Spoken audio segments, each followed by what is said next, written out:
ஆன்மீக நண்பர்கள் அனைவருக்கும் வணக்கம். நேபாளத்தின் முக்கிய கோவில்கள் மற்றும் முக்திநாத் யாத்திரையின் சிறப்புகள் பற்றி இந்த வீடியோவில் பார்க்கலாம்.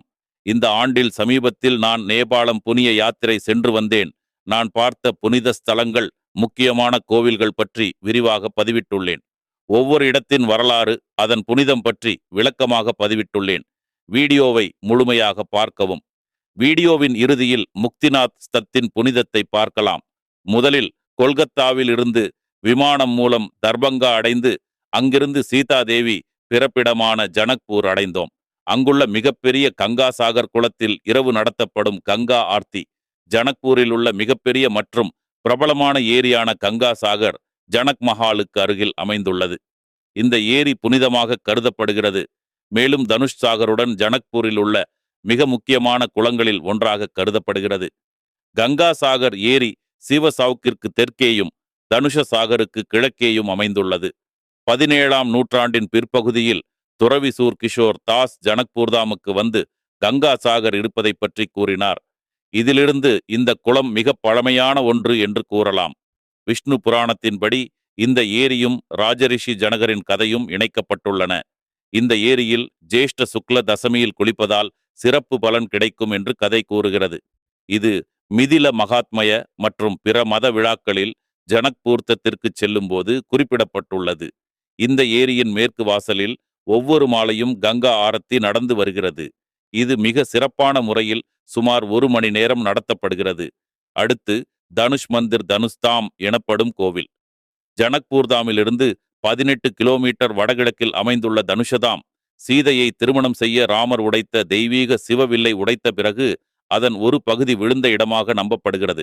தனுஷ்தாம் ஜனக்பூரிலிருந்து சுமார் 1 மணி நேர பயண தூரத்தில் உள்ளது. உடைந்த துண்டின் புதைபடிவ துண்டு இன்னும் இங்கே இருப்பதாக நம்பப்படுகிறது. இது நேபாளத்தில் உள்ள இந்து மத வழிபாட்டு தலமாகும்.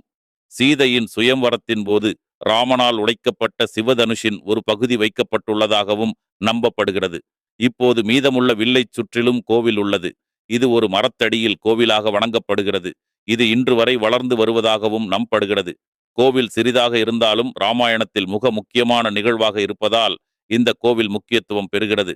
உலகம் முழுவதிலும் இருந்து இந்து பக்தர்கள் வருகை தருகின்றனர். அடுத்து ஜனக்பூர் தமிழ் பரசுராம் ஏரியில் உள்ள பரசுராம் தாம்.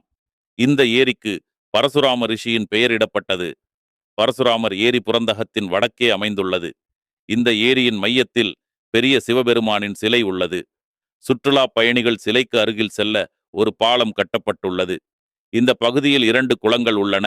பூகம்பத்தால் சிவன் சிலை ஓரளவு சேதமடைந்ததால் கோயிலுடன் சேர்ந்து ஒரு புதிய சிவன் சிலை கட்டப்பட்டு வருகிறது. இந்த குளம் ரிஷி பரசுராமருடன் இணைக்கப்பட்டுள்ளது. ராமர் சிவதனுஷ் உடைத்த பிறகு ராமரிடம் பரசுராமர் என்னுடைய வில்லை உடைக்க முடியாது என்று கர்வத்துடன் சொன்னதால் பரசுராமரின் வில்லை உடைத்து அவரின் கர்வத்தை அடக்கியதாக கூறப்படுகிறது. இங்கு சிவன் கோவில் நிறுவப்பட்டு அழகிய சிவலிங்கம் வழிபடப்படுகிறது.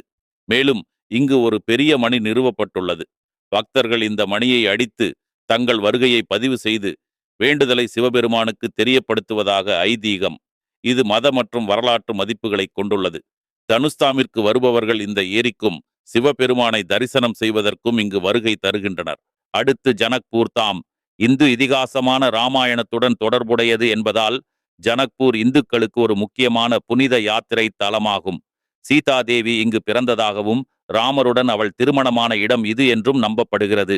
ஆண்டு முழுவதும் பிரம்மாண்டமான மற்றும் வண்ணமயமான திருவிழாக்கள், கோவில்களின் பிரமிக்க வைக்கும் கட்டிடக்கலை மற்றும் நட்பு உள்ளூர்வாசிகள் ஜனக்பூரை சுற்றுலா பயணிகளுக்கு மிகவும் பிடித்த இடமாக மாற்றுகிறார்கள். ஆனால் ஜனக்பூர் கோயில்கள் மற்றும் நினைவு சின்னங்களை பற்றியது மட்டுமல்ல. இந்த நகரம் அதன் வளமான கலாச்சார வரலாறு, கலைகள், மொழி மற்றும் இலக்கியங்களுக்கு நன்கு அறியப்பட்டதாகும். இது மிதிலா நாகரிகத்தின் மையப்பகுதி, பல்வேறு கலாச்சாரங்கள், மதங்கள் மற்றும் வாய்ப்புகளின் கலவையாகும். ஜானகி மந்திர். இது இந்து தெய்வமான சீதாவுக்கு அர்ப்பணிக்கப்பட்ட புகழ்பெற்ற இந்து கோயில்களில் ஒன்றாகும். இந்த கோயிலை கட்ட 9 லட்சம் செலவானதால் உள்ளூர்வாசிகளால் இது நவ்லகா மந்திர் என்றும் அழைக்கப்படுகிறது. இந்தியாவின் திகம்பர் ராணி விருஷா பானு 19ஆம் நூற்றாண்டில் இந்த கோவிலை கட்டினார். இது முகலாய மற்றும் இந்து கட்டிடக்கலை கலவையான பாணியில் கட்டப்பட்டுள்ளது. இது 3 மாடி கட்டமைப்பாகும். மேலும் இது முற்றிலும் கல் மற்றும் பளிங்கு கற்களால் ஆனது. நேபாள கொடி, வண்ணக் கண்ணாடி, வேலைப்பாடுகள் மற்றும் மிதிலா ஓவியங்கள், அழகான ஜன்னல்கள் மற்றும் கோபுரங்களுடன் அலங்கரிக்கப்பட்டுள்ளதாகவும் உள்ளன. சீதா தேவியின் தங்கச் சிலை உள்ளதாகவும் சீதா அங்கு வாழ்ந்ததாகவும் கூறப்படுகிறது. இந்த இடத்தில் புராண காலத்தில் ஜனக மகாராஜாவின் அரண்மனை மற்றும் அவரின் சமஸ்தானம் இருந்த இடமாகவும் சொல்லப்படுகிறது. ஜானகி அல்லது சீதா தனது நிச்சயதார்த்தத்தின் போது ராமரை தனது கணவராக தேர்ந்தெடுத்தார். அவர்களது திருமணம் அருகிலுள்ள கோவிலில், அதாவது விவாக மண்டபத்தில் நடந்ததாக கூறப்படுகிறது. ராமர் சீதா விவாக மந்திர் என்றும் அழைக்கப்படும் விவாக மண்டபம் ராமர் மற்றும் சீதை திருமணம் செய்து கொண்ட இடத்தை குறிக்கிறது. இந்த கோவிலில் உண்மையான திருமணத்தை சித்தரிக்கும் காட்சியை காணலாம். இங்கு உள்ள தூண்களில் மாபெரும் நிகழ்வை காண வந்த தேவர்களும் முனிவர்களும் காணப்படுகிறார்கள். கோவிலின் வளாகத்தை சுற்றியுள்ள மகிழ்ச்சியான மற்றும் ஆன்மீக சூழ்நிலையை நாம் அனுபவிக்க முடிகிறது. ஜனக்பூர் தாம் தரிசித்துவிட்டு விமானம் மூலம் காட்மண்டு அடைந்து அங்கு முதலில் பார்த்தது சிவனின் முக்கிய இருப்பிடமாக கருதப்படும் டோலேஸ்வர் மகாதேவ் கோவில். நேபாளத்தின் பக்தபூர் மாவட்டத்தில் உள்ள டோலேஸ்வர் மகாதேவ் கோயிலின் வரலாறு மற்றும் புராணங்கள் இந்து புராணங்கள் மற்றும் மத மரபுகளுடன் ஆழமாக இணைக்கப்பட்டுள்ளன. இந்து மதத்தில் மிகவும் மதிக்கப்படும் நூல்களில் ஒன்றான மகாபாரத காவியம் டோலேஸ்வர் மகாதேவ் கோயிலின் தோற்றம் மற்றும் முக்கியத்துவத்தின் பெரும் பகுதிக்கு ஆதாரமாக உள்ளது. இந்து புராணங்களின்படி பாண்டவர்கள் போரின் போது அவர்கள் செய்த கோத்திர ஹத்யா குடும்ப உறுப்பினர்களை கொல்வது மற்றும் பிராமண ஹத்யா பிராமணர்களை கொல்வது, பூசாரி வர்க்கம் ஆகியவற்றின் பாவங்களுக்கு பரிகாரம் செய்ய பாண்டவர்கள் முயன்றபோது ஒரு முக்கியமான நிகழ்வு நடந்த இடம் இந்த கோவில். புராணத்தின்படி மகாபாரத போருக்கு பிறகு வெற்றி பெற்றாலும் வருத்தமடைந்த பாண்டவர்கள் தங்கள் பாவங்களுக்கு மன்னிப்பு கேட்க ராஜ்யத்தை தங்கள் உறவினர்களிடம் ஒப்படைத்துவிட்டு சிவபெருமானை கண்டுபிடித்து அவரது ஆசிகளை பெற புறப்பட்டனர். முதலில் அவர்கள் சிவனின் விருப்பமான நகரமாக கருதப்படும் வாரணாசிக்கு பயணம் செய்தனர். இருப்பினும் குருக்ஷேத்திர போரில் மரணம் மற்றும் நேர்மையின்மையால் கோபமடைந்த சிவபெருமான் அவர்களை தவிர்க்க விரும்பினார். இதன் விளைவாக அவர் ஒரு காளையின் தோற்றத்தை எடுத்து கர்வால் பகுதியில் ஒளிந்து கொண்டார்.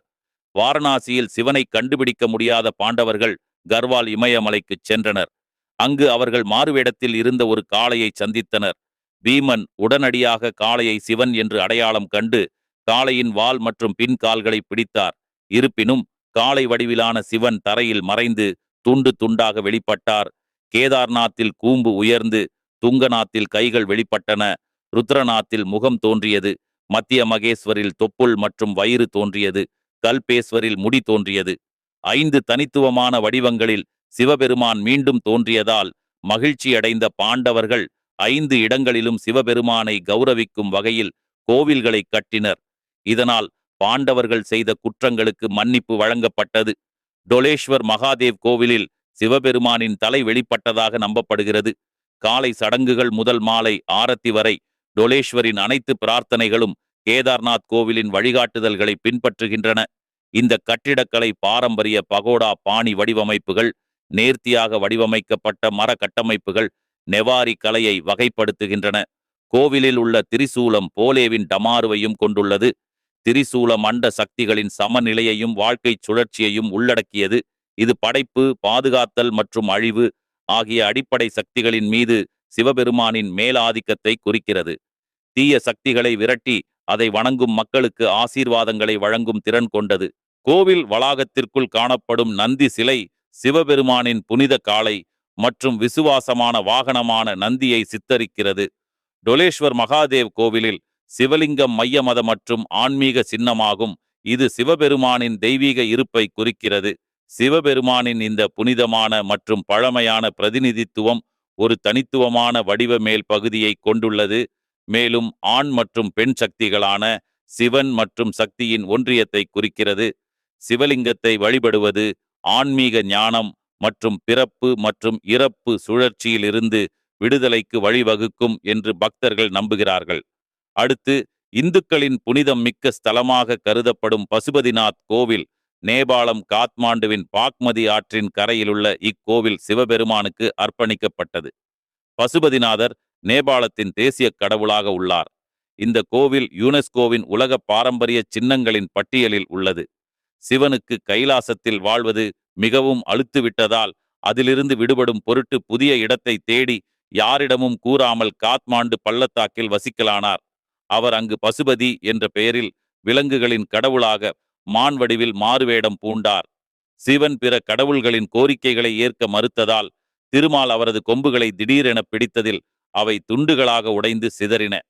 பின்னர் திருமால் பாக்மதி நதிக்கரையில் ஒரு கோவிலை நிறுவி அங்கு உடைந்த மான் கொம்புகளைக் கொண்டு லிங்கச் சிலையை உருவாக்கினார். கோயிலில் கிடைத்த கல்வெட்டுச் சான்றின்படி இது சுபஸ்பதேவர் என்பவரால் கட்டப்பட்டது. அதன் பிறகு கட்டிடங்கள் கரையான்களால் அரிக்கப்பட்டு பாழடைந்ததால் நேபாள மன்னர் பூபேந்திர மல்லா என்பவரால் இக்கோவில் முதலில் 17ஆம் நூற்றாண்டில் புனரமைக்கப்பட்டது. கோவில் பகோடா கட்டடக்கலை முறைப்படி அனைத்து சிறப்புகளையும் உள்ளடக்கியவாறு கனசதுர வடிவில் மரங்களைக் கொண்டும் தாமிர மேற்கூரையில் தங்க முலாம் பூசப்பட்டும் கட்டப்பட்டுள்ளது. மேலும் 4 வெள்ளி முதன்மை வாயில்களைக் கொண்டுள்ளது. கோவிலின் மேல் ஒரு தங்கத்தாலான கலசம் உள்ளது. பசுபதிநாத் சிலையானது 6 அடி உயரத்தில் 6 அடி சுற்றளவில் கருங்கல்லால் ஆனது. இங்கு மிகப்பெரிய காலபைரவரும் உள்ளார். இவர் சிவனுக்கும் நேபாள நாட்டிற்கும் பாதுகாவலராக விளங்குகிறார் என்று நம்பப்படுகிறது. பாக்மதி ஆற்றங்கரையில் ஆரிய காட் என்றழைக்கப்படும் சுடுகாடும் உள்ளது. இங்கு உயிர் பிரிந்து உடல் எரியூட்டப்படின் நற்கதி கிட்டும் என்பது இந்துக்களிடையே உள்ள ஒரு நம்பிக்கை ஆகும். அடுத்து நேபாளத்தின் காத்மாண்டுவில் உள்ள புகழ்பெற்ற புனிதமான கோவில்களில் ஒன்று குஹேஸ்வரி கோயில். இது ஒரு சக்தி பீடமாகவும் உள்ளது. பசுபதிநாத் கோவிலில் இருந்து கிழக்கே பாக்மதி நதியின் தெற்கு பகுதியில் அமைந்துள்ளது. இந்துக்களுக்கு, குறிப்பாக தாந்திரீக வழிபாட்டாளர்களுக்கு இது ஒரு பிரபலமான தலமாகும். குஹேஸ்வரி என்ற சொல் குகையின் தெய்வத்தை குறிக்கிறது. மேலும் இந்த வார்த்தையின் வேர் சதிதேவியின் இந்து புராணத்துடன் ஒத்துப்போகிறது. குஹேஸ்வரி கோயில் சதிதேவியின் பின்புற பகுதி சரிந்ததாக கூறப்படும் நிலையை காட்டுகிறது என்று நம்புகிறார்கள். குஹேஸ்வரி கோவிலில் மகாசிரர் சக்தியாகவும் கபாலி பைரவராகவும் உள்ளனர். மையத்தில் வெள்ளி மற்றும் தங்கத்தால் மூடப்பட்ட ஒரு கலசத்தில் தேவி வணங்கப்படுகிறார். இந்த கலசம் ஒரு கல் அஸ்திவாரத்தின் மீது நிற்கிறது. இது ஆழமான இயற்கை நீர் ஆதாரத்தை பாதுகாக்கிறது. குஹேஸ்வரி கோவில் ஒரு முற்றத்தின் நடுவில் அமைந்துள்ளது. அதன் மேல் 4 தங்க பாம்புகள் உள்ளன. அவைகள் கூரையை பாதுகாக்கின்றன. பகோடா பாணியில் அமைக்கப்பட்ட இந்த ஆலயம் தனித்துவமான உட்புறத்தை கொண்டுள்ளது. உயர்ந்து நிற்கும் தெய்வ உருவத்திற்கு பதிலாக இது தரையில் இணையாக ஒரு தட்டையான தலையை கொண்டுள்ளது. அது குனிந்து முடிசூட்டப்படுகிறது. குஹேஸ்வரியின் விஸ்வஸ்வரூபம் அவளை பல கைகளுடனும் தனித்துவமான வண்ண முகம் கொண்ட ராணியுடனும் சித்தரிக்கிறது. பைரவர் குண்டம் என்ற ஒரு குளம் மதமூர்த்திக்கு அருகில் உள்ளது. பக்தர்கள் தங்கள் கைகளை குளத்திற்குள் வைக்கிறார்கள். அவர்கள் பெறும் அனைத்தும் புனிதமானவை என்று அழைக்கப்படுகின்றன. தாந்திரீக பயிற்சியாளர்கள் இந்த கோவிலை வழிபடுகிறார்கள். மேலும் அந்த கட்டிடத்தில் தாந்திரீக சடங்குகள் நடத்தப்படுகின்றன. காளி தந்திரம், சண்டி தந்திரம் மற்றும் சிவதந்திர ரகசியம் போன்ற இந்து நூல்களிலும் இந்த கோவில் குறிப்பிடப்பட்டுள்ளது. இந்த குஹேஸ்வரி தந்திர கட்டுப்பாட்டை அடைய மிகவும் பொருத்தமான இடங்களில் ஒன்றாக கருதப்படுகிறது. பெண்கள் தங்கள் கணவரின் ஆரோக்கியத்தை அதிகரிக்க குஹேஸ்வரி கோவிலில் வழிபடுகிறார்கள். இங்கு செய்யப்படும் வழிபாடு எதிரிகளிடமிருந்து வெற்றி பெறச் செய்கிறது. அடுத்து ஜல் நாராயண் கோயில் காத்மாண்டுவில் இருந்து வடக்கே 10 கிலோமீட்டர் தொலைவில் அமைந்துள்ளது. இந்த கோயில் சிவபுரி மலைகளின் அடிவாரத்தில் அமைந்துள்ளது. ஜல் என்றால் நீர் என்றும், நாராயண் என்பது விஷ்ணுவின் மற்றொரு பெயர். விஷ்ணுவின் சிலை தூங்கும் நிலையில் உள்ளது. மேலும் அது ஒரு குளத்தின் நடுவில் உள்ளது. எனவே ஜல் நாராயண் என்று பெயர். இந்த சிலை சேஷ்நாக் என்ற தெய்வீக பாம்பின் சுருள்களில் உள்ளது. விஷ்ணுவின் 4 கைகள் உள்ளன. ஒவ்வொன்றும் ஒரு தெய்வீக பொருளை தாங்கி நிற்கின்றன. ஒரு புறம் நகரும் பிரபஞ்சத்தையும் நல்லது மற்றும் தூய்மையான அனைத்தையும் குறிக்கும் தாமரை மலர் உள்ளது. 2வது கையில் சுதர்சன சக்கரம் உள்ளது. இது மனத்தால் கட்டுப்படுத்தப்படும் ஒரு சக்தி வாய்ந்த வட்டு ஆகும். 3வது கையில் அறிவின் சின்னமான கதாயுதமும் 4வது கையில் சங்கு ஓடும் உள்ளன. இது ஓம் என்ற ஒலியையும் பிரபஞ்சத்தின் தோற்றத்தையும் குறிக்கிறது. மறுநாள் காட்மண்டுவில் இருந்து நேபாளத்தின் 2வது பெரிய நகரமான போக்ராவிற்கு விமானம் மூலம் அடைந்தோம். பும்டிகோட் மலைவாசஸ்தலத்தின் உச்சியில் அமைந்துள்ளது. அன்னபூர்ணா மலைத்தொடர், அமைதியான பீவா ஏரி மற்றும் எரிக்கரை நகரத்தின் மூச்சடைக்கக்கூடிய பரந்த காட்சிகளை வழங்குவதால் இது போக்ராவில் பார்க்க வேண்டிய கம்பீரமான இடங்களில் ஒன்றாகும். பும்டிகோட் இயற்கை அழகு, ஆன்மீகம் மற்றும் கலாச்சார பாரம்பரியத்தின் சரியான கலவையாகும். இந்த சிலை போக்ராவில் ஒரு முக்கிய சுற்றுலா தலமாக மாறியுள்ளது. ஏனெனில் இது யாத்ரீகர்கள் மற்றும் சுற்றுலா பயணிகளை ஈர்க்கிறது. சிவன் சிலை ஆசிர்வதிக்கும் சைகையில் சிவபெருமான் தனது வலது கையை உயர்த்தி அழகாக நிற்பதை காட்டுகிறது. இடது கையில் சமநிலையை நிலைநிறுத்த தீமையை அழிக்கும் அவரது சக்தியை குறிக்கும் ஒரு திரிசூலத்தை அவர் வைத்திருக்கிறார். அவர் மூன்றாவது கண்ணால் அலங்கரிக்கப்பட்டுள்ளார். செதுக்கப்பட்ட பின்னப்பட்ட முடி மற்றும் சிவனின் ஆன்மீக ஞானத்தையும் மாற்றத்தையும் பிரதிபலிக்கும் அமைதியான முகபாவனை. கோவில் வளாகம் சிலையின் அடிப்பகுதியில் கட்டப்பட்டுள்ளது. இது அமைதியான சூழ்நிலையை வழங்குகிறது. சிறிய கோவில் மற்றும் சிவலிங்கங்களால் சூழப்பட்ட இந்த சிவன் சிலை அமைதியான மற்றும் புனிதமான சூழலை வெளிப்படுத்துகிறது. பும்டிகோட் பர்வதம் போக்ரா பள்ளத்தாக்கு மற்றும் இமயமலையின் அற்புதமான காட்சிகளை வழங்குகிறது. போக்ராவுக்கு அருகிலுள்ள இந்த மலைவாசஸ்தலம் இப்பகுதியில் ஒரு பெருமைமிக்க கலாச்சார மற்றும் காட்சி சின்னமாகும். அடுத்து குப்தேஸ்வர் மகாதேவ் குகை. இது நேபாளத்தின் மிக நீளமான குகையாகும். மேலும் தெற்காசியா முழுவதிலும் மிகவும் கவர்ச்சிகரமான மற்றும் மர்மமான குகையாகவும் இருக்கலாம். குப்தேஸ்வர் குகையில் உள்ள ஒரு குறுகிய பாதை பெரிய மற்றும் சிறிய குகைகளின் சங்கிலியை ஒன்றோடொன்று இணைக்கிறது. தென்கிழக்கு ஆசியாவின் மிக பழமையான குகைகளில் ஒன்று குப்தேஸ்வர் குகை என்று நம்பப்படுகிறது. அதன் வயது 5000 ஆண்டுகளுக்கு மேல். சிவபெருமான் இயற்கையாகவே உருவாக்கப்பட்டு நிறுவப்பட்ட லிங்கத்தை கொண்டிருப்பதால் குப்தேஸ்வர் குகை இந்து பக்தர்களுக்கு குறிப்பிட்ட மத முக்கியத்துவம் வாய்ந்தது. மகா சிவராத்திரி, சைதே தசைன் மற்றும் பால சதுர்தசி ஆகியவை கோவிலில் பக்தர்கள் கூட்டம் கூடும் சில புனிதமான நாட்கள். இது வெறும் குகை மட்டுமல்ல, பல நேபாள மற்றும் சிவ வழிபாட்டாளர்களுக்கும் உண்மையிலேயே புனிதமான இடமாகும். குப்தேஸ்வர் மகாதேவ் என்றால் நேபாளத்தில் மறைக்கப்பட்ட கடவுள் என்று பொருள். 5 இளைஞர்கள் காளி கண்டகி நதியில் நீந்தும்போது அடர்ந்த புதருக்கு பின்னால் மறைந்திருந்த குகையை தற்செயலாக கண்டுபிடித்த பிறகுதான் இந்த குகை உருவானது. ரத்னா பகதூர் கார்கி, தல் பகதூர் ராணா, சர்வஜீத் ஜோஷி, பாலபத்ர கிரி மற்றும் ரூப் நாராயண் சிரேஸ்தா ஆகியோர் குகையை கண்டுபிடித்தனர். குகைக்குள் சிவனின் லிங்க சின்னமான லிங்கத்தை கண்டுபிடித்தனர். அதன் பிறகு இதற்கு குப்தேஸ்வர் என்று பெயர் வந்தது. சத்திய யுகத்தில் தெய்வம் மாறுவேடத்தில் வாழ்ந்ததாக நம்பிக்கையுடன் இந்த குகைக்கு குப்தேஸ்வர் என்று பெயரிடப்பட்டது. மகாதேவை தனது கணவராக பெற பார்வதி தேவி கடுமையான தவங்களை செய்தார். நேபாளத்தில் இது பாலு துலோ, அதாவது கரடி குகை என்றும் அழைக்கப்படுகிறது. குப்தேஸ்வர் குகை பார்க்க வேண்டிய ஒரு நிலத்தடி குகை. இந்த குகை கடல் மட்டத்திலிருந்து சுமார் 800 மீட்டர் கீழே அமைந்துள்ளது. குகைக்குள் செல்லும் வசதியான சுழல் படிக்கட்டு, அதனுடன் சிவன், பார்வதி, விநாயகர் மற்றும் பிற கடவுள்களின் சிலைகள் மற்றும் உருவங்கள் உள்ளன. இந்துக்கள் குகையில் சிறப்பாக நியமிக்கப்பட்ட பகுதியில் தங்கள் கடவுள்களை வணங்கலாம். குகையின் நுழைவாயிலிலிருந்து 100 மீட்டர் தொலைவில் நகர்ந்தால் ஒளிரும் சுண்ணாம்புகள், வினோதமான அமைப்புகள் மற்றும் ஒரு குறுகிய நீளமான திறப்பு வழியாக அற்புதமான அழகை கொண்ட டேவிஸ் நீர்வீழ்ச்சியை காணலாம். இந்த குகை போக்ரா மற்றும் நேபாளம் முழுவதிலும் உள்ள முக்கிய ஈர்ப்புகளில் ஒன்றாகும். பார்வையிடுவதற்கான நல்ல ஏற்பாடு இதை ஒரு முக்கியமான மத மற்றும் சுற்றுலா மையமாக மாற்றியுள்ளது. இது உலகின் மிக நீளமான குகை என்ற பட்டத்திற்கான நம்பிக்கையை அளிக்கிறது. அடுத்து இந்த யாத்திரையின் முக்கியத்துவம் மிக்க இந்துக்களின் முக்தி கிடைக்கும் தலங்களில் ஒன்றாக கருதப்படும் முக்திநாத் கோவில். இது நேபாள நாட்டின் முஸ்தாங் மாவட்டம் அமைந்த இமயமலையில் முக்திநாத் பள்ளத்தாக்கில் சுமார் 12,000 உயரத்தில் அமைந்த புனித தலமாகும்.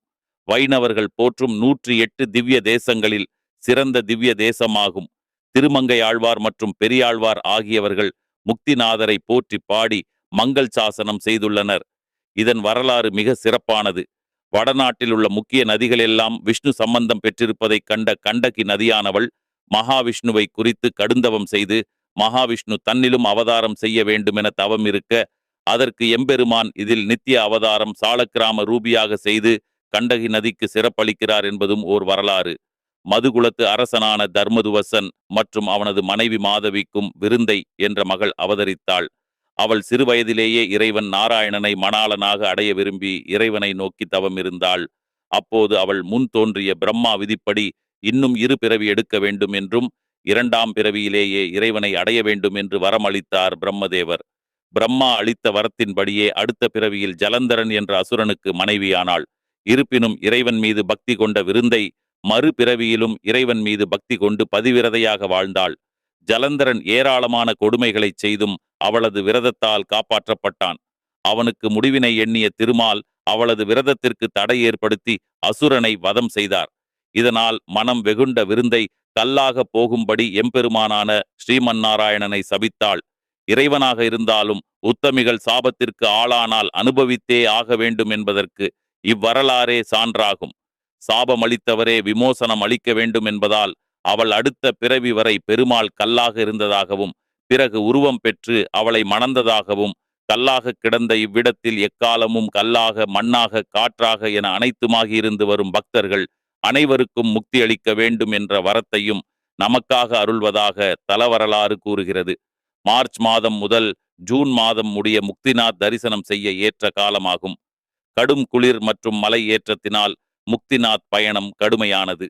முதலில் காட்மாண்டிலிருந்து போக்காராவை அடைந்து அங்கிருந்து விமானம், ஹெலிகாப்டர் அல்லது ஜீப் மூலம் ஜாம்சம் சென்று பின்னர் ஜீப் வேன் மூலம் பயணித்து மலை ஏற்றம் 1 மணி நேரம் நடந்து முக்திநாதரை தரிசிக்கலாம் ஆழ்வார்கள்.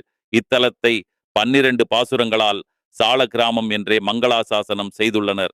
முக்திநாத்தை புனித நீர்நிலைகள் என போற்றி வழிபடுகிறார்கள். இங்குள்ள 108 தீர்த்தங்களில் நீராடி இறைவனை வணங்குவது மிகச் சிறப்பு. வைஷ்ணவ சம்பிரதாயத்தில் பிரதானமாக கருதப்படும் புராண திவ்ய தேச ஆலயங்கள் சிலவற்றில் சால கிராம கற்கள் கொண்டே மூலமூர்த்தி சிலை அமைத்து வைக்கப்பட்டுள்ளது. அந்த சிலைகள் உச்சந்தலை தொடங்கி நாபி வரையில் நீண்ட துளையுடையதாக இருக்கும். உட்புறத்தில் சங்கு, சக்கரம், தாமரை ஆகிய விஷ்ணுவின் சின்னங்களும் இருக்கும். அப்படிப்பட்ட சாலக்கிராம சிலைகள் மூலவராக இருக்கும் ஆலயங்கள் பக்தர்களுக்கு விரைவில் பலன் தருவதாக கூறப்படுகிறது. நேபாளத்தில் உள்ள முக்திநாத் என்னும் சாலக்கிராம தலம் சுயம்புவாக தோன்றியதால் ஸ்வயம் வியக்தம் என்னும் சிறப்பினை கொண்டு விளங்குகிறது. அங்கு இறைவன் நிரந்தரமான நிலையில் நித்திய சாநித்தியமாக எழுந்தருளி இருக்கிறார் என்று பெரியோர்களால் குறிப்பிடப்படுகிறது. ஆலயம் சிறிதுதான், ஆனாலும் அற்புதமான அழகோடு திகழ்கிறது. சிறிய ஒற்றை பிராகாரம் மட்டுமே இருக்கிறது. கருவறையில் முக்தி நாராயணன் நின்ற திருக்கோலத்தில் தரிசனம் தருகிறார். மேற்கே திருமுக மண்டலம் காட்டி அருள் பாலிக்கிறார். சந்நிதியில் பூதேவி, சந்தோஷிமா, நரநாராயணர், புத்தர், ராமானுஜர் மற்றும் விநாயகர் விக்கிரகங்களும் இருக்கின்றன. கருடாழ்வாரின் திருமேனியும் இருக்கிறது. இந்த கோவிலின் சிறப்பம்சம் மூலஸ்தானத்தின் அருகிலேயே சென்று வழிபடலாம் என்பதாகவும் புண்ணிய தீர்த்தங்களில் நீராடி முக்திநாதன் எனப்படும் சாலக்கிராம மூர்த்தியை பக்தியுடன் வழிபடுபவர்கள் பூவுலகில் சுகமாக வாழ்ந்த பின்னர் வைகுண்டத்தில் வசிப்பார்கள் என்று விஷ்ணு புராணம் தெரிவிக்கிறது. முக்திநாத் ஆன்மீக பயணம் மிக சிரமமாக இருந்தாலும் மனதில் ஒரு பரிபூர்ண அமைதியையும் ஆன்மீக தேடுதலின் அர்த்தத்தையும் தருகிறது. யாத்ராவின் இறுதியாக போக்ராவில் இருந்து விமானம் மூலம் பைராவா விமான நிலையம் அடைந்து அங்கிருந்து புத்தர் பிறப்பிடமான லும்பினி அடைந்து தரை வழியாக கோரக்பூர் அடைந்தோம். உத்தரப்பிரதேச மாநிலம் கோரக்பூரின் மையப்பகுதியில் அமைந்துள்ள கோரக்நாத் கோவில் ஆன்மீகம் மற்றும் வரலாற்றின் கலங்கரை விளக்கமாக நிற்கிறது. நாட்டின் மிக முக்கியமான வழிபாட்டு தலங்களில் ஒன்றாக இந்த கோயில் பல நூற்றாண்டுகளாக இப்பகுதியின் மத நிலப்பரப்பின் மையப்பகுதியாக இருந்து வருகிறது. இது இடைக்கால துறவியான குரு கோரக்நாத்திற்கு அர்ப்பணிக்கப்பட்டுள்ளது. அவர் இந்து மதத்தின் நாத் துறவர இயக்கத்தில் ஒரு முக்கிய நபராக இருந்தார். வரலாற்றுப்படி கோயில் அமைந்துள்ள இடம் பல தலைமுறைகளாக கோரக்நாத்தின் சீடர்களான நாத் யோகிகளின் மையமாக இருந்து வருகிறது. கோயிலின் சரியான தோற்றம் மர்மத்தில் மறைக்கப்பட்டிருந்தாலும் தற்போதைய அமைப்பு 12ஆம் நூற்றாண்டைச் சேர்ந்தது என்று நம்பப்படுகிறது. பல ஆண்டுகளாக கோரக்நாத் கோயில் ஏராளமான புதுப்பித்தல்கள் மற்றும் விரிவாக்கங்களுக்கு உட்பட்டுள்ளது. குறிப்பாக பல்வேறு ஆட்சியாளர்கள் மற்றும் கொடையாளர்களின் ஆதரவின் கீழ் அதன் உயரமான வெள்ளை குவிமாடம், சிக்கலான சிற்பங்கள் மற்றும் அமைதியான சூழ்நிலை ஆகியவை யாத்ரீகர்களையும் சுற்றுலா பயணிகளையும் ஈர்த்துள்ளன. கோரக்பூரின் மத சுற்றுலாத் துறைக்கு குறிப்பிடத்தக்க பங்களிப்பை வழங்குகின்றன. இங்கு அனைத்து முக்கிய இந்து தெய்வங்களும், இந்து மத ரிஷிகள், முனிவர்களின் உருவங்களும், இந்து மதத்தை போற்றி பாதுகாத்த மகான்களின் உருவ சிலைகள் வைக்கப்பட்டுள்ளன. இந்த யாத்திரை ஒரு அற்புதமான ஆன்மீக பயணமாக அமைந்தது. புனித இடங்களுக்கு சென்று வரும்போது நம் மனதில் பலவிதமான மாற்றங்களும் இந்து மதத்தின் வலிமையையும் சக்தியும் உணர முடிகிறது. இந்த பதிவு உங்களுக்கு பிடித்திருந்தால் லைக் செய்து கமெண்ட் பாக்ஸில் உங்கள் கருத்துக்களை பதிவு செய்யவும். ஆன்மீக புரிதலில் ஹாலோ சந்திரன்